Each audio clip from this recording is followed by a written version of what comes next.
महात्मा गांधी ने भारत में अंग्रेजों के खिलाफ आंदोलन की प्रेरणा भी यहीं से ली। यही भूमि देश के प्रथम राष्ट्रपति आदरणीय डॉक्टर राजेंद्र प्रसाद की जन्मभूमि है। बिहार की अमूल्य धरोहर में पटना का मेडिकल कॉलेज और अस्पताल भी है। 100 वर्ष पुराने इस अस्पताल में आकर मुझे हार्दिक प्रसन्नता हो रही है। पुरातनता को संजोए और आधुनिकता को और निरंतर बढ़ते हुए इस अस्पताल का गौरवमय इतिहास रहा है।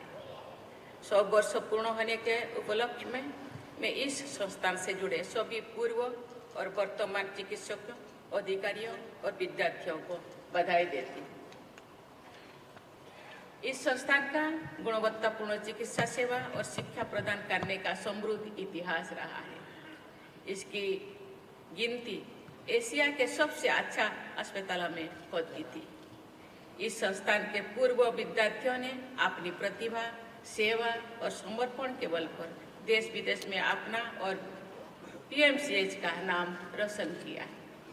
इसका प्रमाण इस संस्थान से शिक्षण विद्यार्थियों को मिले, सम्मान मिले, इसी से प्रमाणित होता है।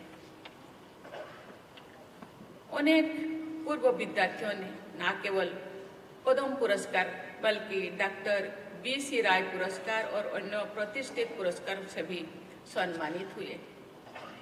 इनमें से आंखों के डॉक्टर दुखन राम जी की ख्याति पूरी भारत में थी। मुझे बताया गया है कि प्रथम राष्ट्रपति डॉक्टर राजेंद्र प्रसाद जी अपनी आंखों के इलाज के लिए प्रायः पटना ही आते थे। अपने बचपन में कालाजार से लगातार जूझते हुए डॉक्टर CP ठाकुर इसी संस्थान से निकले। उन्होंने कालाजार को खत्म करने का संकल्प उठाया। पिछले साल उन्हें पद्म भूषण से सम्मानित करने का अवसर मुझे मिला। देवियों और स्वजनों, एक समय था जो बिहार के चिकित्सकों का देश विदेश में नाम था। लोग दूर दूर से इलाज के लिए यहाँ आते थे। बीच के कुछ कालखंड में यहाँ से अच्छे चिकित्सकों का देश विदेश में जाना हुआ। इस कारण लोगों को गुणवत्तापूर्ण चिकित्सा के लिए राज्य से बाहर जाने के मजबूर होना पड़ा। चिकित्सा के लिए दूसरे शहर या राज्यों में जाने से कई समस्याएं पैदा होती हैं। जहां इलाज मिलने से देरी होती है, वहीं परदेश में रहने और खाने की भी समस्या उत्पन्न होती है। रोगियों के परिजनों के रोजगार पर भी असर पड़ता है। बड़े शहरों की चिकित्सा संस्थानों पर भी दबाव पड़ता है। अच्छे चिकित्सा संस्थानों का देश भर में विकेंद्रीकरण इस सभी समस्याओं का दूर करने में सहायक सिद्ध होता है। चेन्नई, हैदराबाद, मुंबई और इंदौर जैसे शहर स्पेशलिटी ट्रीटमेंट के केंद्रों के रूप में विकसित भी हुई है। बिहार में भी ऐसे अनेक केंद्र विकसित किए जाने की आवश्यकता है। इनमें से न केवल लोगों को यहीं पर अच्छी चिकित्सा मिलेगी, बल्कि राज्य की अर्थव्यवस्था को भी बल मिलेगा। इस कार्य में पीएमसीएच और इसके पूर्व विद्यार्थी अपने अनुभव को से योगदान दे सकते हैं और बिहार के गौरवशाली अतीत को वापस ला सकते हैं। मुझे खुशी है कि बिहार सरकार ने पिछले कुछ वर्षों में स्वास्थ्य व्यवस्था में सुधार किए हैं, अनेक उल्लेखनीय प्रयास किए हैं। पीएमसीएच की पुनर्विकास की योजना भी इनमें से एक है। मुझे जानकर खुशी हुई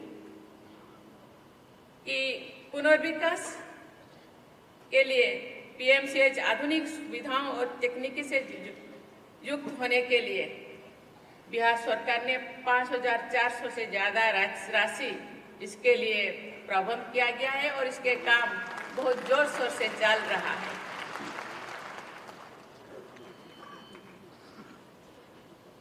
इसका बेड की संख्या की दृष्टि से विश्व के विशालतम अस्पतालों में से ये एक होगा।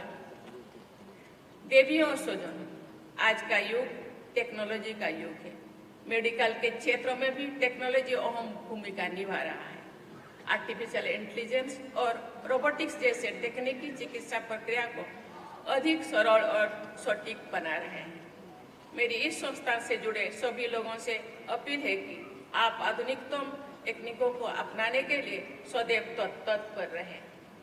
इससे न केवल रोगियों का इलाज सुगम होगा, बल्कि आपके ज्ञान और कार्य क्षमता में भी वृद्धि होगी।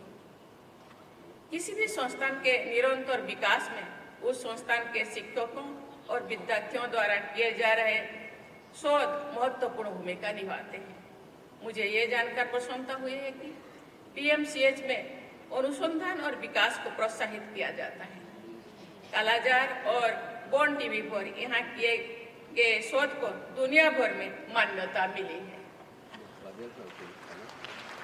टेक्नोलॉजी के माध्यम से दुनिया के किसी भी कोने से एजुकेशन, रिसर्च और ट्रीटमेंट में उस क्षेत्रों के विशेषज्ञों से सहायता भी ली जा सकती है।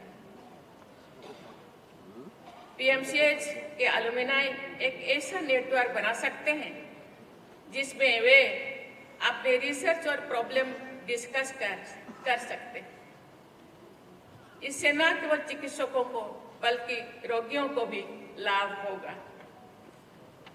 देवी और स्वजनों, आप सब जानते हैं कि कैंसर दुनिया भर में मौत के प्रमुख कारणों में से एक है। मेरा मानना है कि इस बीमारी से लड़ने में स्वास्थ्य सेवाओं को बेहतर बनाना, इसके उपचार की सुविधाओं का विकेंद्रीकरण करना और शोध को बढ़ावा देना महत्वपूर्ण है। मुझे ये बताते हुए खुशी हो रही है कि पिछले वर्ष अप्रैल में भारत की पहली स्वदेश में विकसित कार टी सेल थेरापी का शुभारंभ करने का मुझे सौभाग्य मिला।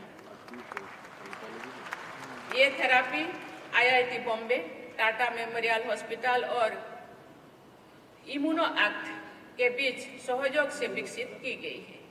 पीएमसीएच जैसे बड़े संस्थानों से मेरा आग्रह है कि आप अन्य संस्थाओं के सहयोग से न केवल कैंसर बल्कि अन्य रोगों के इलाज के लिए नई रिसर्च करें।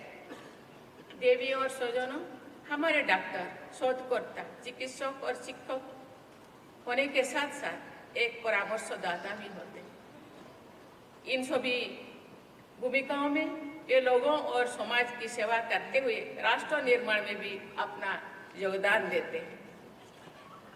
आप सब जानते हैं कि दुर्घटना की स्थिति में कई बार मरीज के परिजनों तुरंत आवश्यकता अनुसार रक्तदान करने की स्थिति में नहीं होते हैं। ब्लड डोनर नहीं मिलने के कारण वे अधिक तनाव में आ जाते हैं। ऐसे समस्याओं के समाधान में नियमित रूप से स्वच्छता की रक्तदान महत्वपूर्ण है। मुझे बताया गया है कि पीएमसीएच के शिक्षक और विद्यार्थी नियमित रूप से ब्लड डोनेशन कैंप का आयोजन करते हैं।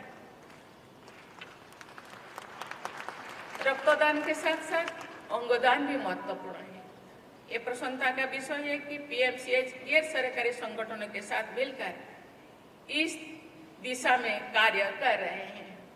अंगदान के बारे में जागरूकता फैलाने की और भी अधिक आवश्यकता है, जिसमें चिकित्सकों अहम भूमिका निभा सकते हैं। देवियों और स्वजनों, बिहार की ये धरती माता सीता की धरती है, बुद्ध की धरती है। यहाँ की मिट्टी में त्याग और करुणा है। इस करुणा की भावना से लोगों की सेवा करना ही सच्चा धर्म है। पीएमसीएच का आदर्श वाक्य है सर्वे सन्तु निरामया, और कॉलेज की वाक्य है सेवा धर्म हमारा, जो आप लोगों को मानवता की सेवा करने की प्रेरणा देती है।